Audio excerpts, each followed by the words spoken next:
Imaginen la escena. Septiembre de 1939. Alemania acaba de invadir Polonia. ¿Uno esperaría, no sé, júbilo, fervor en las calles de Berlín? Pues no, nada de eso. El ambiente era de una apatía total, de una ansiedad casi palpable. Y aquí, justo aquí, empieza la gran paradoja que vamos a desgranar hoy. Cómo una nación que, en apariencia, no quería la guerra, acaba arrastrada al conflicto más destructivo que ha visto la humanidad. A ver, para que se entienda bien este punto que es clave, hay que poner las dos imágenes una al lado de la otra. Primera imagen, agosto de 1914. Empieza la Primera Guerra Mundial. Las calles son una auténtica fiesta, un estallido de fervor nacionalista. La gente, loca de alegría, vitoreando a los soldados que van al frente. Ahora, borremos esa imagen. Segunda imagen, septiembre del 39. El contraste es brutal. Silencio. Un silencio casi sepulcral, cuentan los que lo vivieron. Caras largas, depresión. La gente obedecía, sí, claro que obedecía, pero con una desgana, con una angustia que se podía cortar con un cuchillo. Y aquí está la gran pregunta, el meollo de todo este asunto. Si la gente no quería ir a la guerra, si lo que sentían era un miedo atroz, entonces, ¿por qué obedecieron? ¿Qué tipo de fuerzas, qué mecanismos, quizás invisibles a primera vista, les llevaron a seguir a un régimen que los empujaba directos al precipicio? Bueno, pues para encontrar la respuesta, tenemos que viajar un poco hacia atrás y, pieza por pieza, desmontar toda la maquinaria que lo hizo posible. Vale, pues empecemos por el principio. ¿Cuál es el motor de toda esta maquinaria? La respuesta está en la cabeza de un hombre, Adolf Hitler y su particular visión del mundo. Es que es imposible entender la obediencia de un pueblo sin entender primero la ideología que lo movía todo. Y no hablamos de política, ¿eh? Esto va mucho más allá. Hablamos de una filosofía donde la violencia no es una herramienta más, no. Es la ley suprema de la vida. Y en el centro de esa visión hay una palabra clave, Lebenskampf. Ojo, que esto se traduce como lucha por la vida, pero no es una metáfora poética ni mucho menos. Para Hitler esto era literal, una ley biológica, casi como la gravedad.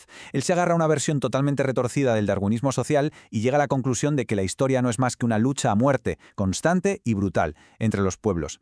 Y en esa lucha, claro, solo sobreviven los más fuertes. La guerra, por tanto, deja de ser una decisión política para convertirse en pura naturaleza. Y para que no quede ninguna duda de lo radical que era esta idea, lo mejor es leer sus propias palabras, sacadas directamente de Mein Kampf. Atentos a la frase. Quien quiera vivir debe luchar, y quien no desee luchar en este mundo donde la lucha permanente es la ley de la vida, no tiene derecho a existir. Es que es tremendo, es una declaración de principios absoluta. Si te paras a pensarlo, bajo esta lógica, la paz es algo antinatural, una especie de error del sistema. La única verdad, lo único real, es la lucha. Es que es a la vez fascinante y aterrador. Piensen en conceptos que para nosotros son la base de todo. El humanitarismo, la paz. Pues bien, para esta ideología eran veneno puro. El humanitarismo lo describía como una mezcla de estupidez y cobardía, un síntoma de debilidad. Y el pacifismo, bueno, el pacifismo era directamente un disparate perverso, algo antinatural que solo servía para debilitar a la nación. Una locura. Ahora bien, una idea, por muy potente que sea, no va a ningún sitio si no cae en tierra fértil. Es como una semilla. Y la Alemania de la República de Weimar era desde luego el terreno perfecto. Las ideas de Hitler no surgieron en un vacío, ni mucho menos. Encontraron un eco potentísimo, una caja de resonancia brutal en un montón de grupos muy influyentes que se conocían como la oposición nacionalista. Y quizá el mejor ejemplo, el más claro, es el Stahlhelm, que significa casco de acero. Y aquí quiero que nos paremos un segundo en la cifra que vamos a ver porque es que es alucinante. Hablamos de 500.000 de miembros a mediados de los años 20. ¡500.000! Esto no es un grupito de 4 radicales, ¿eh? Esto es un movimiento de masas en toda regla. Una fuerza paramilitar que desfilaba por las calles con su uniforme y que defendía, sin ningún tipo de complejo, una agenda militarista hasta la médula. Y uno se pregunta, ¿qué querían exactamente? Pues mira, no hay más que leer esta declaración de su sección de Brandenburgo del año 28. Lo dicen clarísimo, odiamos con toda nuestra alma la Constitución actual. ¿Por qué? Porque, y cito textualmente, nos priva de la perspectiva de ganar el espacio vital necesario en el este. Ojo al dato, Lebensraum, la famosa idea del espacio vital. Esto es años antes de que Hitler llegue al poder, pero la idea ya estaba ahí flotando en el ambiente. Y esto no era solo cosa de los grupos paramilitares, ¿qué va? La cosa iba más allá. Partidos conservadores, de los que se suponían serios y respetables, como el DNUP, jugaban a un doble juego muy peligroso. De cara a la galería, el discurso era suavecito, ¿no? Queremos revisar el Tratado de Versalles, pero por medios pacíficos. Pero en privado la música era otra. Tenían lo que este documento llama una reserva mental, o sea, un plan B. Si la diplomacia no funcionaba, no tendrían ningún problema en usar, otros medios. Ya nos imaginamos cuáles.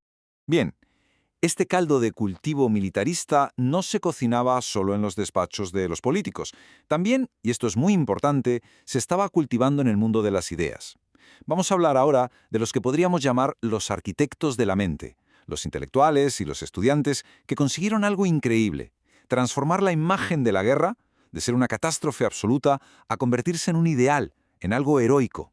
Y aquí tenemos a una figura clave, Ernst Junger, un escritor de un prestigio enorme, un héroe de guerra condecorado que se convirtió en la voz de lo que se llamó el nacionalismo soldadesco. Y para entender de qué va esto, solo hay que leer una frase suya que es demoledora. Dice así: «La guerra es nuestro padre. Fuimos formados como una nueva generación en el vientre incandescente de las trincheras y reconocemos con orgullo nuestro origen. Es increíble. Para ellos la guerra no es una tragedia, es una experiencia mística, una fuerza que crea, que da vida». Entonces, ¿cuál era la idea de fondo? Pues básicamente que la guerra, y no la paz, es el estado natural del ser humano. Y su proyecto político era una consecuencia lógica de esto. Querían demoler la república y construir en su lugar un estado de excombatientes, una sociedad totalmente jerárquica, militarizada y con un objetivo muy claro: un nuevo imperialismo alemán que no se anduviera con chiquitas, que fuera, como decían ellos mismos, a por el todo. Y la pregunta es, ¿dónde estaba echando raíces todo este pensamiento? Pues en el sitio más peligroso de todos, en las universidades. El gráfico que estamos viendo es sencillamente demoledor. Fíjense, estamos en 1931. El apoyo a los partidos que defendían la democracia de Weimar entre los estudiantes universitarios era un ridículo 5%, el 5%. Mientras tanto, el 85%, o bien pertenecía a organizaciones estudiantiles de ultraderecha o directamente al sindicato de estudiantes nazis. Es que es para pensarlo. La futura élite del país estaba siendo educada en el odio más profundo a la democracia. O sea que, recapitulemos. Ya tenemos el motor ideológico de Hitler, tenemos el eco político de los grupos nacionalistas y tenemos la normalización cultural de los intelectuales. Pero falta una pieza clave en este puzzle, una pieza fundamental para entender la obediencia, la justificación moral. ¿Quién le dice a la gente que lo que está haciendo está bien? Pues, por sorprendente que parezca para muchos, esa sanción vino de una de las mayores autoridades morales de Alemania, la Iglesia protestante. Lee de esto, porque es una declaración que te deja helado. Es de un panfleto del año 31 distribuido por el partido DNVP y lo firma un pastor, un tal Wilm. Dice que la guerra sigue siendo el imperativo último y más profundo del Estado. Y añade que hay que defenderlo aunque se nos llame asesinos y belicistas. Es que es tremendo. La guerra deja de ser política para convertirse en un deber sagrado. Y te lo están diciendo desde el mismísimo púlpito. Y por si quedaba alguna duda, escuchen a este hombre, Otto Dibelius. No era un pastor cualquiera, era una de las figuras más poderosas de la Iglesia evangélica. Y en 1930 va y suelta esto: la guerra entre naciones es parte del orden natural. La religión no tiene nada que decir en contra de esto, ni tampoco el cristianismo. Es que con una frase así, básicamente se está dando luz verde moral a cualquier guerra. Se desarma por completo cualquier posible crítica que pudiera venir desde la fe. Al final, el mensaje que le llegaba al creyente de a pie era simple y directo. Ser un buen cristiano es servir a Dios. Y servir a Dios significa luchar por la patria. Punto. Obedecer a las autoridades no era una opción, era una obligación divina. Y bueno, la Iglesia Católica, aunque su teología no era tan abiertamente militarista, en la práctica también insistía mucho en la obediencia al Estado, así que contribuía a crear ese clima general de sumisión.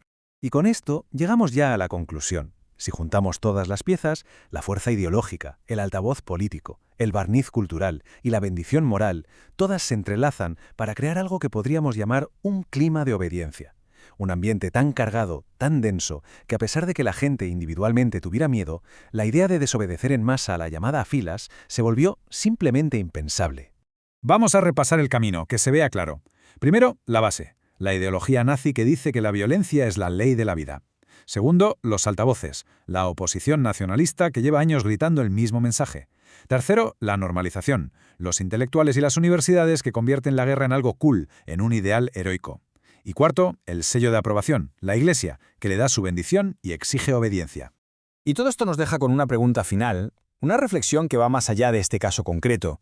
Cuando a toda una sociedad, desde los políticos en el Parlamento hasta los profesores en la universidad y los pastores en la Iglesia, se le bombardea con la idea de que el conflicto es algo natural, es noble y sobre todo es necesario, ¿queda algún espacio real para la paz? ¿Es la paz siquiera una opción sobre la mesa? Esa es quizá la terrible lección de la Alemania de 1939, que en un ambiente así, la obediencia, aunque sea a regañadientes y con miedo, se convierte en una fuerza arrolladora casi imposible de frenar. Fijaos en esta cita. Es la clave de todo.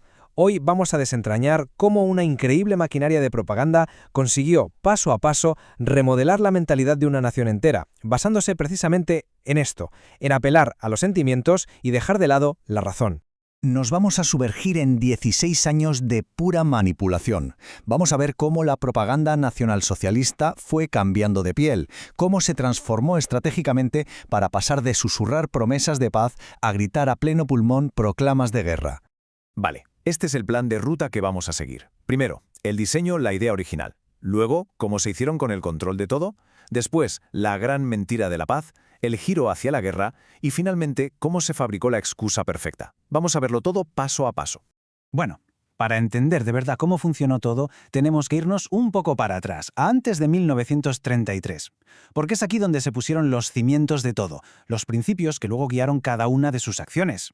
¿Y cuál era su libro de estilo? Pues muy simple. Se inspiraron en la propaganda aliada de la Primera Guerra Mundial y también en la publicidad comercial.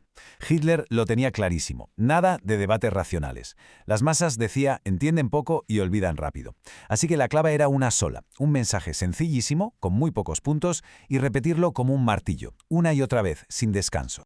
Y aquí se ve perfectamente el choque entre dos mundos, ¿no? Por un lado, los partidos de siempre, los tradicionales que intentaban, razonar, educar al votante, y por otro la estrategia nazi, que era justo lo contrario, ignorar las explicaciones, avivar el miedo y sobre todo vender la fe ciega como si fuera un sustituto del conocimiento.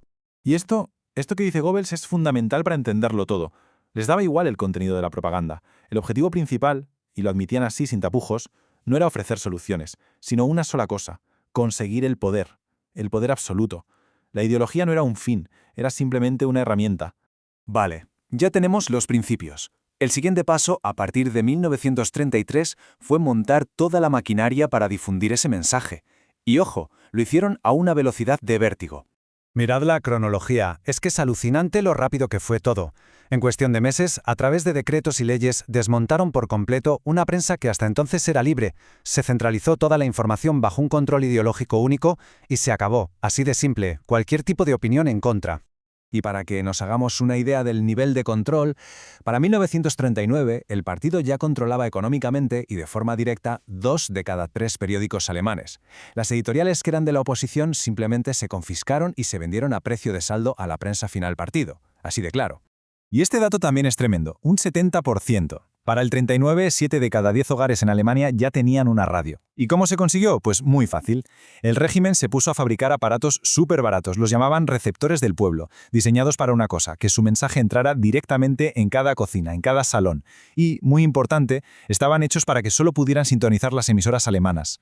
Vale, ya tienen el control total de los medios. Siguiente paso, proyectar una imagen muy concreta al mundo. Y aquí es donde empieza la gran farsa, la gran campaña de engaño a escala masiva. Este era el mensaje oficial, el que se repetía sin parar, día sí y día también, entre el 33 y el 36.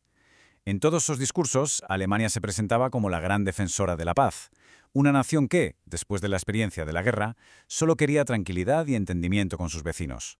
Pero claro, esa era la cara que daban al exterior. Lo que se decía de puertas para adentro era otra historia completamente distinta. Y aquí la cosa se pone seria. Porque fijaos, solo unas semanas antes de ese famoso discurso de paz, se les contó la verdad a los altos mandos militares. Y el plan era bien distinto: conquistar espacio vital en el este, una germanización sin piedad y para ello una remilitarización total. La paz era solo una fachada, una táctica para ganar tiempo. Entonces, ¿cómo lo hicieron? Usaron estos temas que sonaban muy razonables como una cortina de humo. El desarme, la igualdad de derechos, la lucha contra el bolchevismo, todo sonaba muy justo. Pero por detrás se estaba construyendo la maquinaria de guerra. Cada uno de estos pilares estaba diseñado para parecer legítimo mientras se ocultaba la verdad. La verdad es que esta política de engaño les funcionó increíblemente bien. Pero claro, a medida que Alemania se iba haciendo más y más fuerte, la máscara pues empezó a resquebrajarse. El tono iba a cambiar. Y esa es la pregunta clave, ¿no? ¿En qué momento exacto se pasó de hablar de paz a amenazar abiertamente con la guerra? ¿Cuándo fue ese punto de no retorno en el que la propaganda ya no necesitaba disimular tanto? Pues aquí lo tenemos. Este es el momento en que se quitan la máscara. Hitler, en un discurso secreto a periodistas, admitiendo que todo lo de la paz había sido un teatro, que había sido una mentira temporal, y que ahora tocaba reeducar al pueblo para la guerra. Se acabó el disimulo. Y a partir de ahí, la escalada es evidente. Cada agresión, cada anexión, iba seguida de nuevas promesas de paz. Pero el mensaje de fondo, el del poder militar, era cada vez más ruidoso. El patrón estaba clarísimo: un golpe militar rápido y luego promesas para calmar a todo el mundo. Pero había un problema. La gente en Alemania todavía tenía miedo a otra guerra, sobre todo después de la crisis de los Sudetes en el 38. Así que el último año, justo antes de la invasión de Polonia, se lanzó una ofensiva propagandística brutal para fabricar un pretexto. Y aquí la estrategia fue doble y muy astuta. Por un lado, el mito del cerco, la idea de que la pobre Alemania era una nación pacífica rodeada de enemigos que solo querían la guerra. Y por otro, el juego de echarle la culpa a los demás por adelantado. Acusar sistemáticamente a Gran Bretaña y a Polonia de ser los verdaderos agresores. Es darle la vuelta a la tortilla por completo. Y esto fue ya el remate final. En agosto del 39, la prensa y la radio se convirtieron en una máquina de fabricar noticias falsas. Todos los días, historias sensacionalistas de atrocidades polacas completamente inventadas. El objetivo era crear una sensación de crisis total, de que no quedaba más remedio que actuar para defenderse. Y con esto llegamos a la pregunta final, que en el fondo lo resume todo. ¿Cómo se puede llegar a convencer a toda una nación de que es la víctima justo en el momento en que se está preparando para ser el agresor? Es una reflexión tremenda sobre el poder que tiene la propaganda para retorcer la realidad hasta hacerla irreconocible. A ver, que nadie piense que esto fue por casualidad. La política interior nazi no era para nada un fin en sí misma. Era algo mucho más metódico y, la verdad, siniestro. La preparación sistemática de toda una sociedad para una guerra total.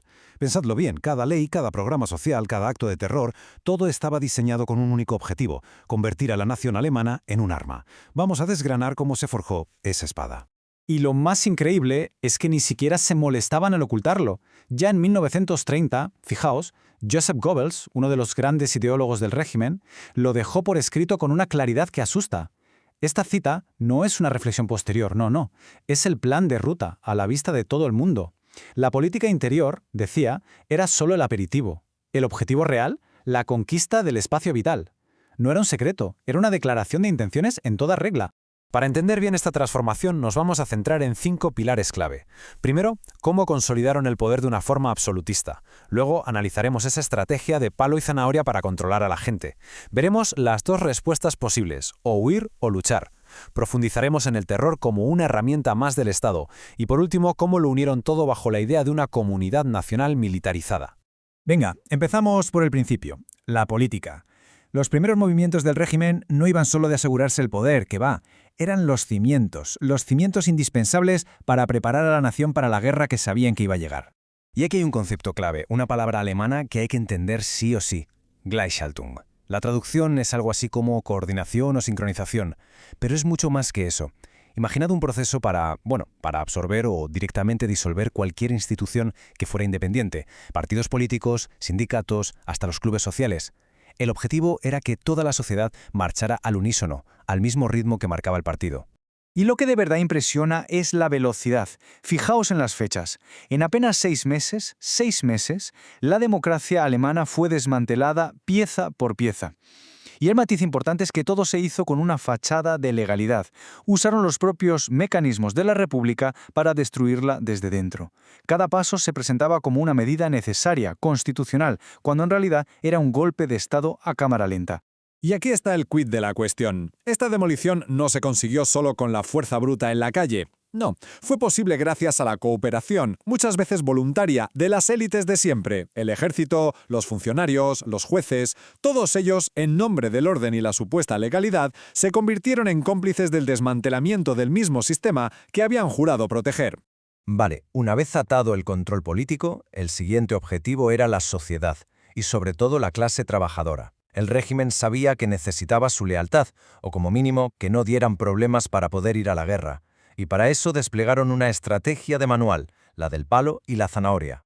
Y esto lo resume a la perfección. Por un lado, la zanahoria, beneficios reales, tangibles, que la gente notaba en su día a día, programas de empleo masivos, vacaciones y ocio pagados por el Estado, la promesa de una vida mejor, y por el otro, el palo, la aniquilación total de cualquier forma de poder obrero independiente.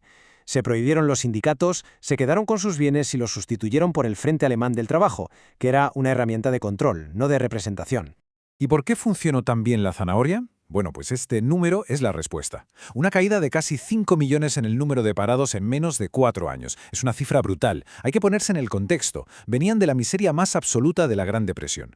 Para millones de familias, la seguridad de tener un sueldo en la mesa pesaba infinitamente más que la pérdida de derechos políticos. Fue básicamente un soborno social a escala masiva. Pero, claro, ¿aceptó todo el mundo este nuevo orden sin más? Pues no, en absoluto. Ante la represión, la sociedad se partió. Para muchos solo quedaban dos caminos: o huir para salvar la vida y las ideas, o quedarse y luchar desde dentro. La primera respuesta, la de muchos, fue el exilio. Esta gráfica nos muestra quiénes se fueron solo en los primeros años: 65.000 personas. La mayoría, como veis, judíos, que fueron el primer blanco del odio nazi. Pero ojo al resto. Era el núcleo de la oposición política e intelectual: comunistas, socialdemócratas, artistas, científicos. Alemania se estaba desangrando, estaba purgando a sus mentes más críticas. ¿Y los que se quedaron para luchar? Pues la resistencia interna fue, trágicamente, un fracaso. Y por varias razones. Primero porque estaba rota, fracturada. La desconfianza histórica entre comunistas y socialdemócratas impidió que se unieran. Segundo porque calcularon mal, pensaron que un régimen tan radical caería por su propio peso. Y tercero, y más importante, porque fueron cazados y desmantelados sin piedad por la Gestapo y las SS, quedándose totalmente aislados de una población que, como ya hemos visto, tenía sus motivos para no meterse en líos. Y esto nos lleva de cabeza al pilar que lo sujetaba todo, porque ni la propaganda ni los beneficios sociales habrían sido suficientes. El verdadero garante del control era el miedo, un miedo administrado por un sistema de terror estatal increíblemente organizado y eficiente. El terror del régimen no fue siempre igual, sino que fue evolucionando. Empezó como la violencia caótica y callejera de las SA, pero en 1934, con la purga de sus líderes, todo cambió. El poder pasó a las SS de Heinrich Himmler, y ese fue el punto de inflexión. El terror dejó de ser cosa de matones para convertirse en una maquinaria burocrática, fría y letal, al fusionarse con la policía estatal, la Gestapo. El resultado fue la creación de algo que no se había visto nunca: el Estado de las SS. Hay que pararse a pensar en esto. Era un Estado paralelo, con sus propias reglas, que operaba completamente al margen de cualquier ley. Un monstruo con poder absoluto para detener, torturar y asesinar sin necesidad de juicios, ni de abogados, ni de apelaciones. Era la ley del más fuerte hecha sistema. El brazo ejecutor del régimen por encima de todo y de todos. Y con el control político, social y policial ya en el bolsillo, llegamos a la última pieza del puzzle: el pegamento ideológico. ¿Cómo se unía todo esto en la cabeza de la gente? Pues con la creación de una comunidad nacional militarizada. El gran concepto era la Volksgemeinschaft, la comunidad nacional. Sobre el papel sonaba muy bien. Era una idea seductora, una sociedad sin clases, racialmente pura, donde todos los alemanes eran como hermanos. Pero la realidad, claro, era muy distinta. El objetivo no era crear ninguna utopía social, sino borrar la identidad individual, el yo, y reemplazarla por una lealtad ciega y colectiva al Estado, al nosotros. Era la forja de una mentalidad de colmena, totalmente preparada para la guerra. Y esta comunidad no surgió de la nada, se construyó tejiendo una red de control que lo envolvía absolutamente todo. Echad un vistazo a la lista. Desde el trabajo al tiempo libre, desde la infancia hasta la vejez, casi cada alemán estaba metido en alguna organización del partido. El 97% de los maestros, 22 millones de trabajadores. Esto no era una comunidad voluntaria, era un sistema de encuadramiento masivo, una tela de araña de la que era casi imposible escapar. Y las propias palabras de Hitler lo dejan meridianamente claro. Esto que dicen no es un análisis, es el manual de instrucciones del sistema. Estaba describiendo un camino vital ya marcado de antemano, un adoctrinamiento de la cuna a la tumba, diseñado para una sola cosa: producir una generación de ciudadanos soldado con una lealtad a prueba de bombas y siempre listos para el combate. La nación entera concebida como un gigantesco cuartel. En resumen, y esta es la idea central de todo lo que hemos visto, nada en la Alemania nazi era un fin en sí mismo. La política, la economía, la vida familiar, el ocio, cada pequeña faceta de la sociedad fue reorganizada de una forma metódica y totalmente deliberada con un único y terrible objetivo: forjar una nación unificada, obediente y militarizada, una nación lista para una guerra de conquista. Y todo esto nos deja con una última pregunta para reflexionar. ¿Esa comunidad nacional, la famosa Volksgemeinschaft, llegó a ser una realidad, un sentimiento de unidad real que de verdad superó las viejas divisiones de clase? ¿O fue, en el fondo, tan solo la fachada propagandística, el envoltorio brillante de un sofisticado y totalitario instrumento de control? Ahí quizás reside la clave para entender la verdadera naturaleza de aquel régimen.